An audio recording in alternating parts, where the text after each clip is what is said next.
dumating na po ang bagong Pilipinas. Di ka man lang nag-isip, di ka man lang nagsikap, pinabayaan mo ang iyong kinabukasan.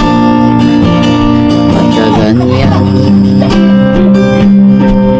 di naman sila nagkulang, binigay ang iyong kailangan. Bakit bumagsak ka sa kalukuhan? Nagpapaya ka,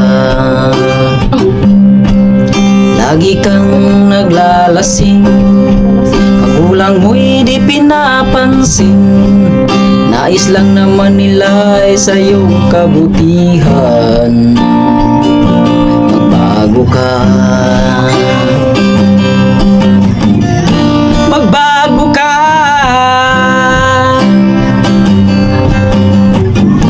magbago ka.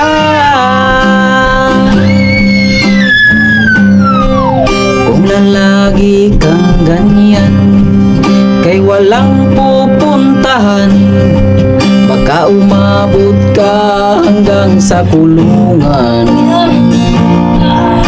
Mag-isip ka,